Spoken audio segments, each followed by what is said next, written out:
Hey, Dad. I never made one of these when you were still responding because I was so mad at you for leaving. And then when you went quiet, it seemed like I should live with that decision, and I have. But today's my birthday. And it's a special one because you told me. You once told me that when you came back, we might be the same age. And today I'm the age you were when you left. This might be a real good time for you to come back.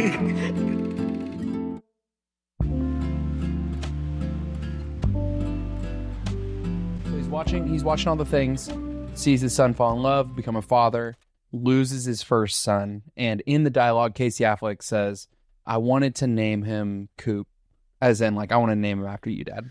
Then at the end of the movie, we're on Cooper's station. He says, nice of you to name it for me. Yeah. They say, oh, it's not named after you. It's named after your daughter. This is Murphy Cooper we're talking about.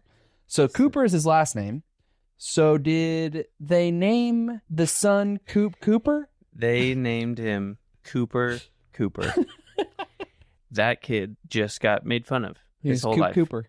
He's like, I wanted to name her Cooper, but she said maybe saw on the next one. She said wouldn't let me. You're kind of like, that would have been sweet. Now you're like, no, I side with the wife on that. That's weird. Yeah, that was weird. Listener, welcome back to season 2. Season 2. No one ever thought we'd be here. Everybody said we wouldn't. Yeah. Everybody's doubted us, but we made it. We're in season 2. First episode. We've got a lot of great films on the way this season, and we are starting off the season with a personal favorite of each of ours, the start of our first series, the Spaceman series. So stick around for some space films, space-adjacent films, and yeah, here we go. Can we just rave for a little bit? Sure. About this movie being just so good. This movie altered my brain chemistry. And this is what solidified, okay, Christopher Nolan is my favorite He's director. The guy. Yeah. Every single time I've watched this movie since, I like it more and more to the point where, like, it feels like it's getting shorter and shorter. Yeah. I've watched it twice before this podcast. And the second time, I enjoyed it more than I had watched it the previous week. And it felt shorter. I'm in a similar camp. I feel like we were the perfect age for Christopher Nolan's kind of rise because he kind of became a mainstream guy with Batman whenever we were like 10 years old. So it was like so perfect. Yeah. This movie comes out when we're 17 years old, like literally the perfect age for this movie. The thing with a Christopher Nolan movie, I think since Memento, he's been obsessed with the rewatchability of his movies. Yeah. Like Memento was created so that you watch it differently the second time, right? It's out of order, listener, if you haven't ever seen it. It's all confusing until the very end. So whenever you see it again, you can see it through the proper context. Yeah. And so I think Chris Nolan has really intentionally made his movies really complex for that reason, so that you can watch it back. And this is a side note. And I think that he's made his movies really hard to hear for that reason, so that you're like, oh, I never understood what he said there, you know, especially after this movie, like from Dunkirk on, it's impossible. The to hear music what is so loud and the audio is so quiet. Yeah, it's so bad. Specifically in Tenet, I remember like leaning forward, trying to be like, what are they talking about? Rewatching this movie, this is my favorite Nolan now. This is... Yeah, I was going to say the same good. thing. Inception has always been my favorite, and I think I might put this above Inception now. It's Matthew McConaughey at his best. Yep. I think it's Christopher Nolan at his best. You have Timothée Chalamet, you have Jessica Chastain, you have Anne Hathaway at maybe her best. You have Matt Damon, who really isn't even in that much of the movie, small part. but so good. And then, of course, Michael Caine, just peak. Yeah. I don't think that I could put together a better combination for a movie. 100%. The thing about Christopher Nolan that's so awesome is he's able to make these big budget popcorn movies in such an original, non-IP, like it's all just fresh, original ideas. Sci-fi-ish, but it takes itself really seriously. It's the perfect thing. He does a good job of taking these really obscure concepts. Like in this movie, a whole lot of it is around the idea of harnessing gravity. Like it's very obscure theory. Yeah. And what I noticed the more I watched this movie is, for the audience, you can't really understand the science of it. And you can understand like what's at stake without having to understand the science of it. I think Jonathan Nolan, Christopher Nolan's brother, who's a screenwriter for this movie, is his secret weapon. If you look at the movies with and without Jonathan Nolan, Chris Nolan movies with his brother are The Prestige, the Dark Knight movies. So all three of those, or actually not Batman Begins, which I think there's a distinction there. Oh too. yeah, for sure. So Dark Knight and Dark Knight Rises, and distinctly then better. Interstellar. So those, in my opinion, are the most emotionally weighty movies. And this movie doesn't work without the father-daughter dynamic, right? Like Inception's maybe the best Chris Nolan movie because of the concept, but you don't care about the emotional stakes of the movie. You're actually kind of rooting against the love story in that movie. You know, it's not great because it has you by the heart, right? And so I think Jonathan Nolan makes this movie. No Jonathan Nolan, no emotional weight. He has a right to know. That has nothing to do with it. What does? She's in love with Wolf Edmonds. Is that true? Yes. And that makes me want to follow my heart. But maybe we've spent too long trying to figure all this out with theory. You're a scientist, Bran. So listen to me. When I say that love isn't something we invented, it's observable, powerful. It has to mean something. Love has meaning. Yes, social utility, social bonding, child rearing. We love people who have died. Where's the social utility in that? None. Maybe it means something more, something we can't yet understand. Maybe it's some evidence, some artifact of a higher dimension that we can't consciously perceive. I'm drawn across the universe to someone I haven't seen in a decade, who I know is probably dead. Love is the one thing we're capable of perceiving that transcends dimensions of time and space. Maybe we should trust that, even if we can't understand it yet. Okay. So let's do some segments. Let's move to shortlist, and we'll go quick, and we're going to skip Timmy versus, I think. Gotta have it in there. Okay, fine. Just we'll go a quick. little bit. Shortlist. Let's go with this is the shortlist I'm most excited about. Listener, if you're new for season 2, shortlist is where we pick our top 3 for different categories. So on my shortlist of ensemble casts, okay, so the full lineup of the cast, the most stacked, and I think this one has only gotten more and more stacked over the years. Yeah, as people obviously Timothée Chalamet was nobody when this movie came out, and now he's one of the biggest young stars in Hollywood. Yeah. Jessica Chastain has won an Oscar since this movie. There were other stars that were big stars this time. I saw that apparently old in the hospital bed Murph was an Oscar winner in 1975. Who was she? Ellen Burstyn. Yeah, Ellen. All of you Ellen Burstyn fans out there are going to be mad at us for not knowing who she was. Yeah. So here's the lineup on this ensemble. We've got Matthew McConaughey in his prime, which honestly, I don't know that he's headlining movies that much anymore. I don't know if he just doesn't want to or what, but you got Matthew McConaughey. You've got Anne Hathaway in her prime. You've got Jessica Chastain, who's really great in this movie. Yeah. You got Casey Affleck, who I love. You got Matt Damon, Michael Caine. Is that guy's name? Wes Bentley, the guy with the curly beard from Hunger Games. Oh yeah, he snuck in there. I only know him as the Hunger Games guy. He's in there. He had a tragic demise in this film as he was being a gentleman waiting for Anne Hathaway to board the ship and then gets blasted by the wave. This movie has a killer cast. I don't know if it makes my shortlist for ensemble, just because when you think about all of Christopher Nolan's movies, like, you look at Inception and it's like Leo DiCaprio, Joseph Gordon-Levitt. All of them have Michael Caine, which is great. But then you do have movies that are like the Ocean's movies or something that's just like star-studded. Yeah, the Ocean's movies is just the most studded. Even like The Departed is like Leo DiCaprio, True. Matt Damon, Jack Nicholson. So I think that there's just lots of movies out there where you're like, I'm looking at Pulp Fiction, Heat. Even when you think about Lord of the Rings, I mean, Okay. all of those people, you got Orlando Bloom, Ian McKellen, Elijah Wood. I would put that below this, though.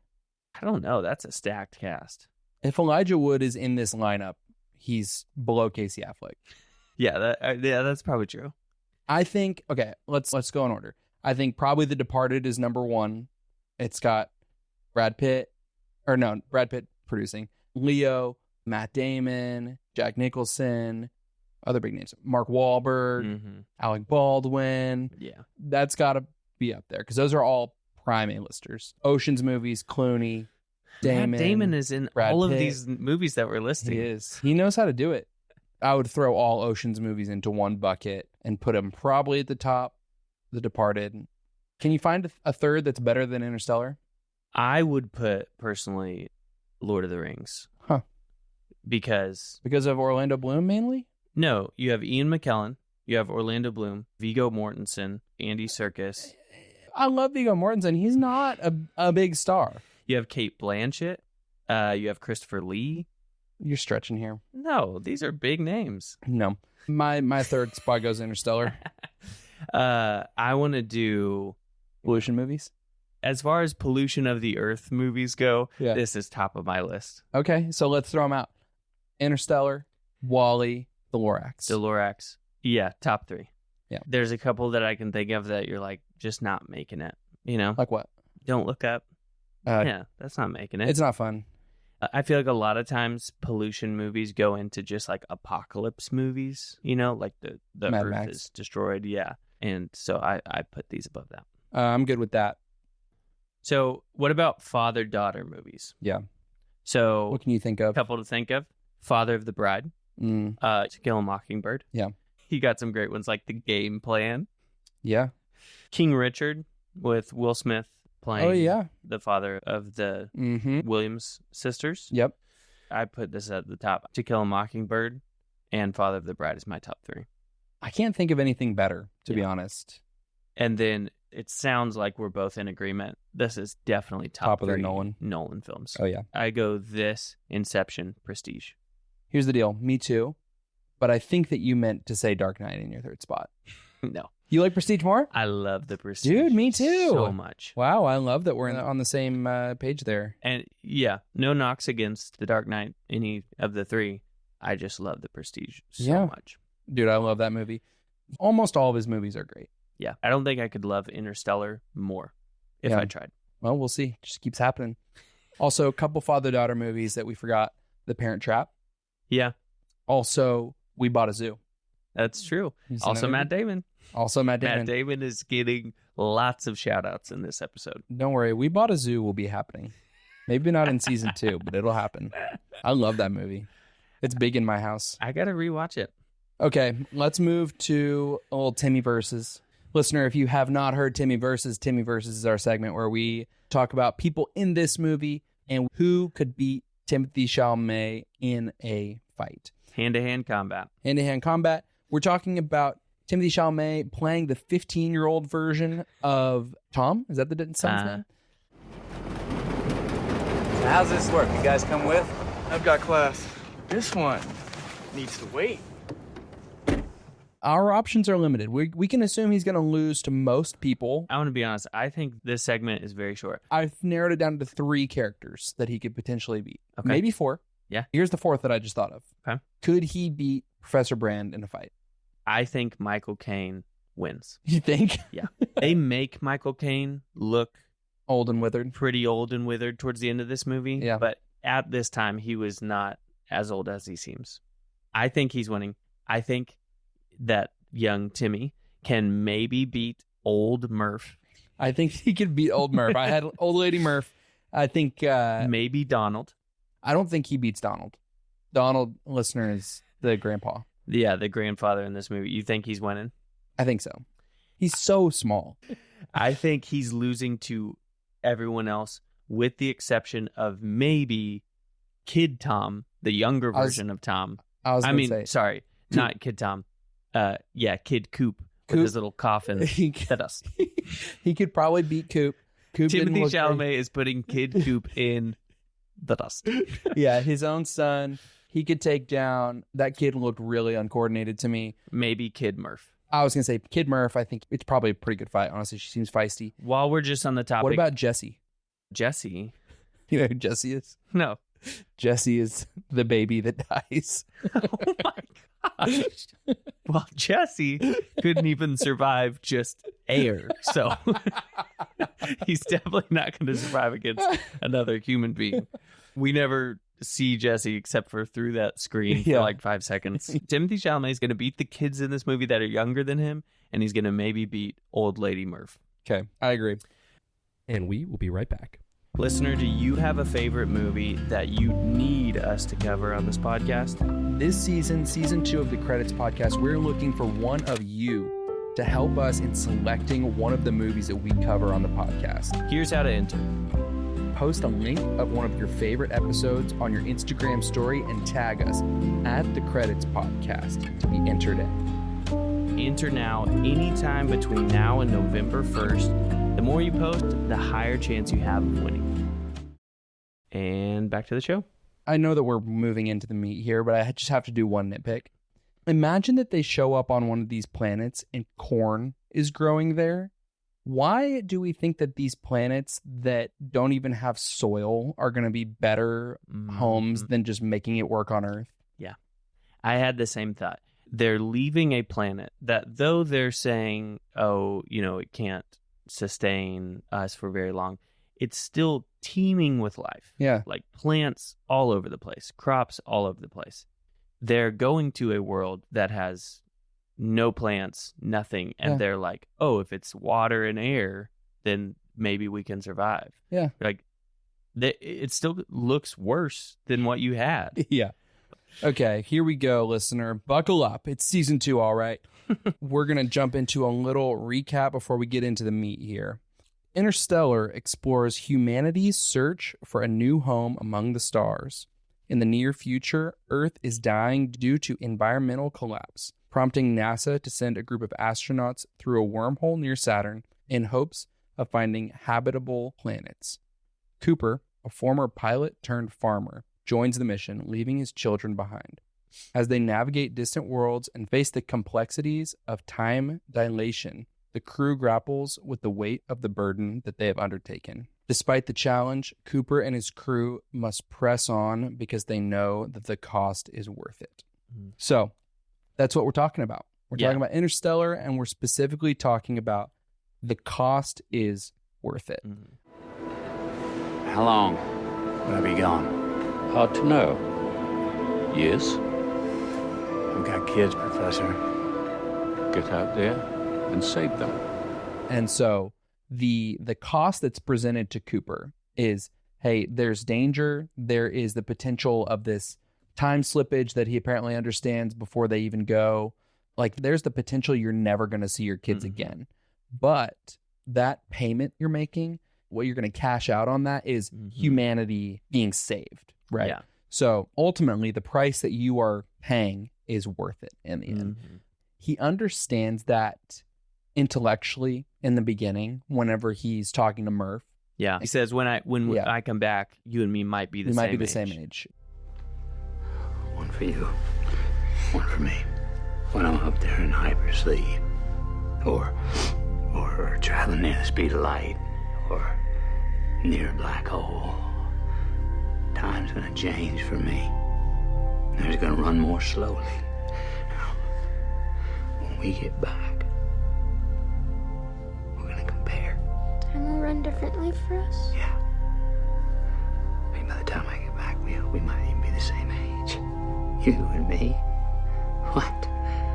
Imagine that.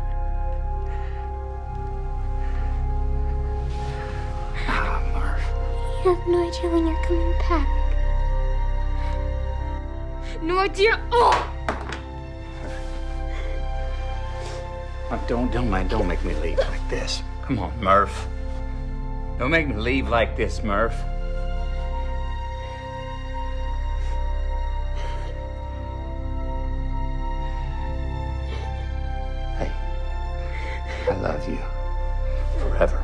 hear me?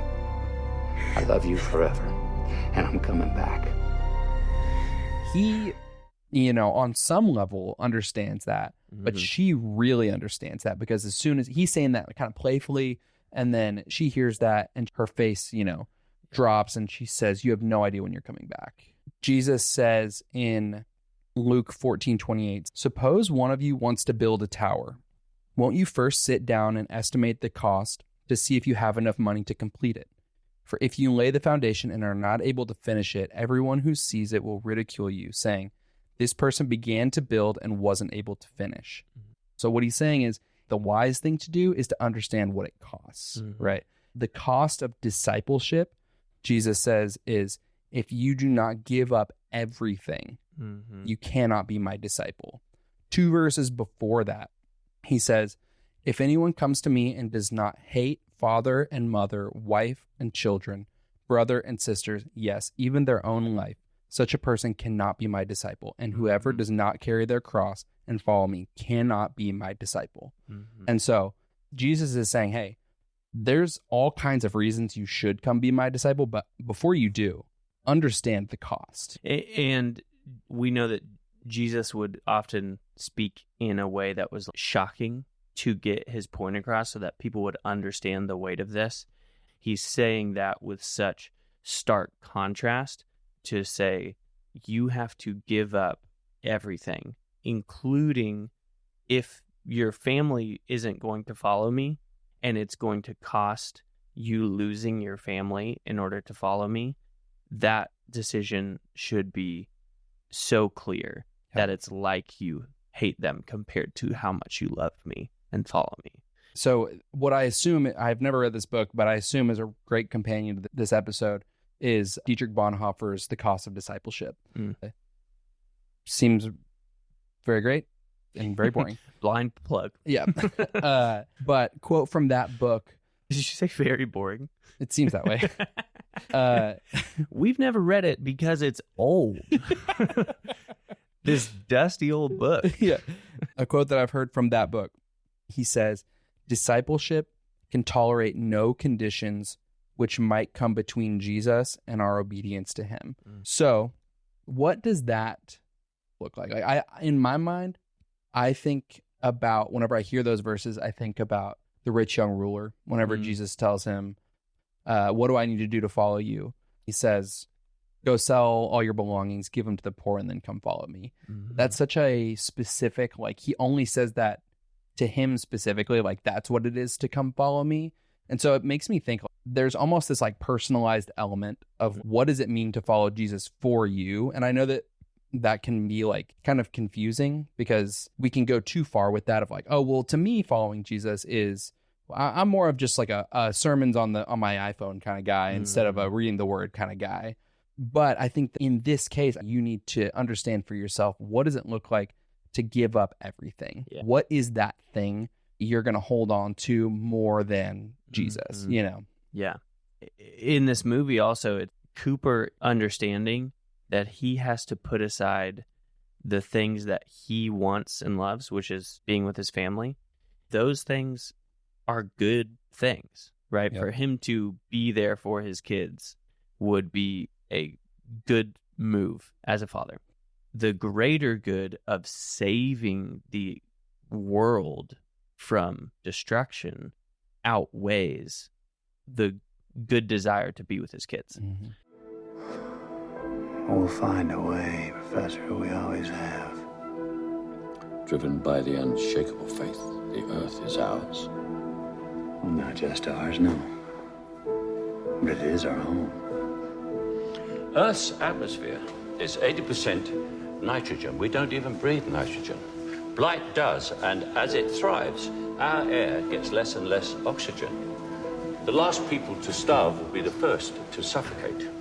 And your daughter's generation will be the last to survive on Earth. Similar to what Jesus is calling out there, it's not even these bad or negative things that we're called to give up. It's sometimes these things that seem very good. Just speaking for myself personally, I think a lot of times that looks like daily decisions of what I would desire to do. Sometimes for me, that even looks like with movies, like we love movies and I love watching movies. Sometimes there's movies I want to watch because they look really good. And I know, hey, the contents of those movies are not going to be beneficial for me and my soul. And I know that the Bible tells us to be careful of what we let into our eyes and what we dwell on and think on. And so I don't feel like I should watch that. That's just a small daily decision where I'm giving up what I want to follow what I think Jesus is calling me to. Sometimes that is massive decisions, like people who have been killed to follow Jesus. They're literally laying down their life, and what seems good of staying alive and not being killed, they're letting that go to say, I know that following Jesus and claiming to follow Jesus and not denying him is so much better than me keeping my own life. Yeah, right there in Luke 14:27, he says, whoever does not carry their cross and follow me cannot be my disciple. And so that's a call to die, right? To put our own desires, our preferences, the things that are not aligned with Jesus to death. We are a new creation in him. So it's hard to be prescriptive in this, but listener, evaluate in your own life. Like, what do I love more than anything? What do I feel frustrated by whenever things are not exactly like I want them, or I feel excited about whenever things are going great? Pay attention to those things, because that is the potential for where that idol could be. What would you say for this movie and for us in the spiritual context is the alternative? So Jesus presents that question of like, if you're not willing to sacrifice everything to follow me, then don't follow me. What is that alternative? And in this movie, if Cooper decides not to go on this mission, what is the alternative? I think for us, the alternative to serving God is to serving ourselves, right? Loving ourselves more, focusing on our own happiness and pursuing our own desires, right? We can see the long-term effects of that in our culture, right? The fruits of love and joy and peace are the things that we miss out on. And we miss out on a relationship with our Creator, right? Like, although there is a cost, there is a greater cost that will be extracted from us if we don't willingly submit, right? Just like if Cooper decides, I'm going to go see my kids again, like, you know, ultimately the point in the movie where we start to see him experiencing the pain and the cost really catches up to him is as he's watching his kids growing up on the video screen. Messages span 23 years. I played from the beginning. Hey, Dad. Just checking in. Saying hi. Finished second in school. This curlic's still giving me C's, so pulled me down, but you know, second's not bad. Grandpa attended the ceremony.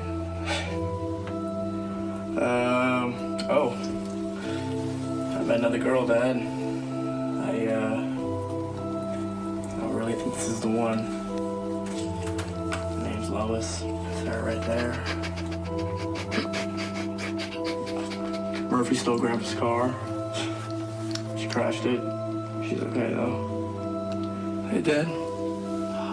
Look at this. Your grandpa. His name's Jesse. I kind of wanted to call him Coop, but Lois says, maybe next time. But Donald says he's already earned the great part, so we'll just leave it at that. Shoulder. Oh, dear. Oh, dear. Oh, say bye-bye, Grandpa. Bye-bye, Grandpa. It's okay. Sorry, it's been a while. It's, just... What with Jesse and all?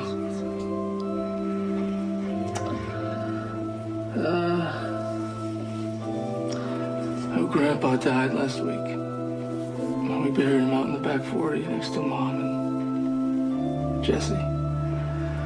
Which is where we would have buried you if you'd ever come back. But at that moment when he's experiencing this pain, he doesn't say, we got to turn the ship around, let's go home. Like, this isn't worth it. Yeah. Right. He still is committed to the mission. Yeah. Right. He knows that there is much worse things that could happen to him than this pain that he's feeling, right? Mm-hmm. Or not even to him, for the sake of the world. Yeah, right? yeah. It comes down to destruction is the alternative, and life is the reward for following through. Mm-hmm. And the same for us. If we choose to follow ourselves rather than following Jesus, there's stuff that you probably, as a human being, would get to do that you would enjoy, you'd have fun. I mean, the ways of the world are enticing. Money and drugs and sex and drunkenness, those are all fun things you would enjoy that would ultimately leave you empty, but also lead to eternal separation and death. Mm-hmm. Jesus said he came because we couldn't earn our way to God on our own. Mm-hmm. And so choosing him, there's a cost associated with that, but it leads to eternal life, eternal fulfillment, eternal joy, eternal happiness, no more tears, no more pain. In the end, life. Mm-hmm. Yeah. It's like he thinks he's never going to see his family again. And it makes me think about the scene at the very end. He sees this enormous family that he doesn't know anybody there, but they're all his family. Like, his family has been multiplied and blessed because of his faithfulness. Right. Which, if you are one of those family members and your great-grandfather was the savior of humanity and was the one who went on a mission to save the whole world, and he's been lost in space, and he walks in the room, you think you're just standing there silently staring at him? Keep having your chit-chat with your cousin, you know. Hey, we're here to see our mom. Could you wrap this convo up so we can spend time with her? Yeah. No, but it makes me think of James 1:2-4 says, "Consider it pure joy, my brothers, whenever you face trials of many kinds, because you know that the testing of your faith produces perseverance. Let perseverance finish its work, that you may be mature and complete, not lacking anything." Right? Mm-hmm. So trials, ultimately, they're an opportunity for us to strengthen our faith. Mm-hmm. Because Cooper goes through this and he's experiencing this challenge, right? Yeah. But he stays steadfast in that direction. You better believe he's not changing course at that point, right? You know, it almost like pushes him further into his commitment with the mission, right? Yeah, the only point where he directly is wanting to abandon the mission is when he's seeing his past self leave and he's thinking the mission failed. Yeah, it was all pointless. Other than that, when he thinks there's still hope that the mission will succeed, there's no point where he gives up. Kind of the juxtaposition to Cooper being tested is Dr. Mann, Matt Damon. He's on the ice planet all by himself. He knows his planet is worthless, but if he pushes that button, somebody will come and save him, right? And he even says, "Cooper, don't judge me. You haven't been tested like I have. Few men have been," he says. It's funny. When I left Earth, I thought I was prepared to die. The truth is,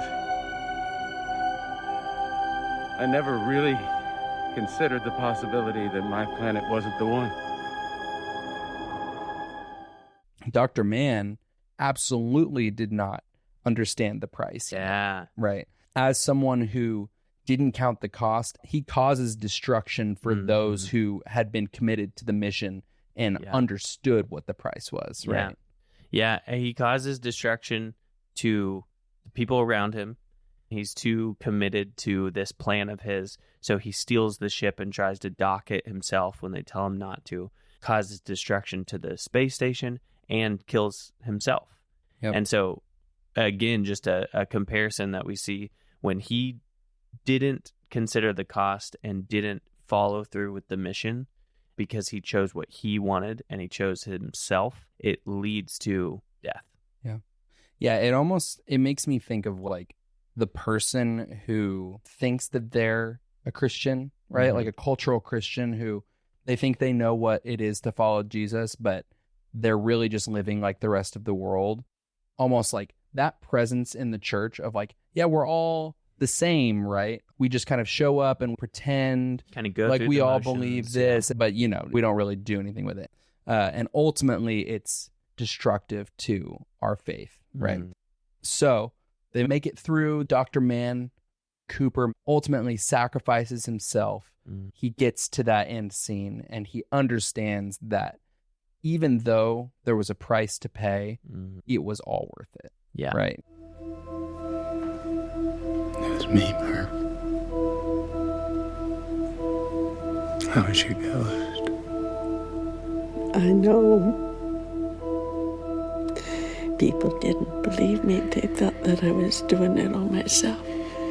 But I knew who it was.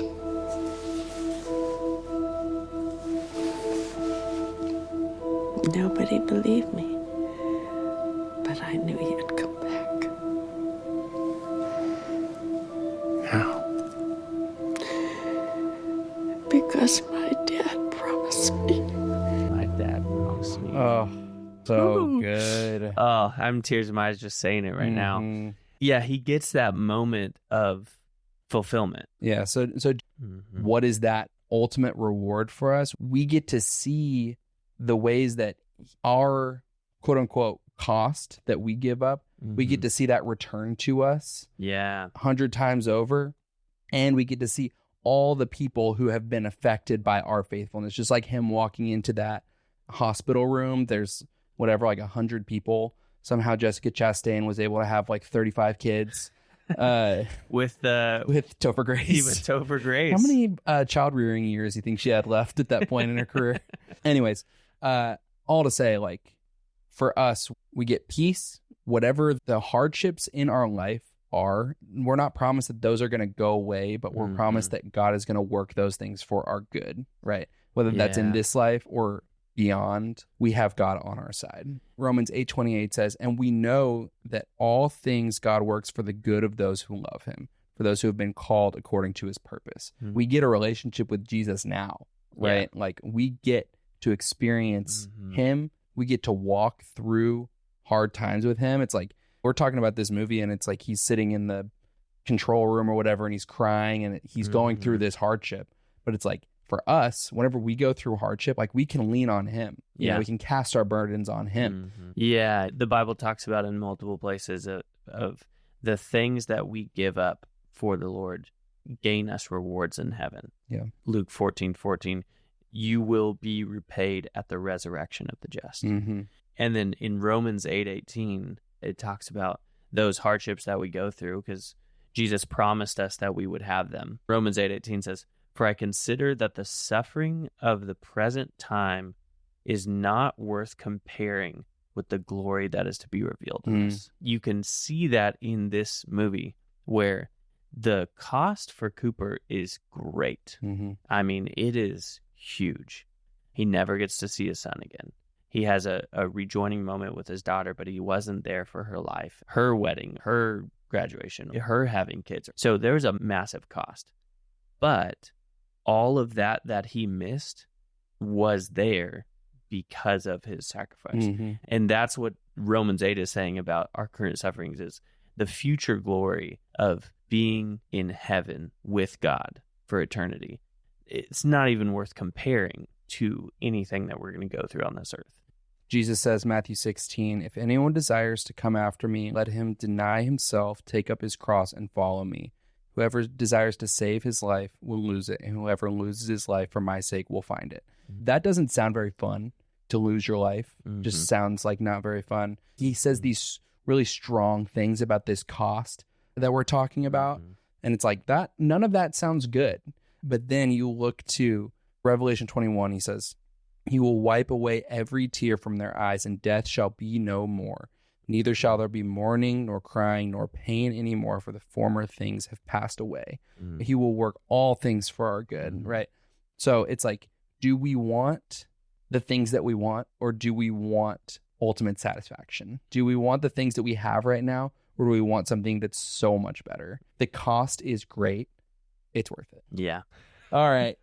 Well, listener, it's going to be a great season. If this is any indication, it's going to be a great seasons. And this is the beginning, as we've already mentioned, of our Spaceman series. That's right. So stick around to see what's up next week. A couple of Spaceman movies. Mm-hmm.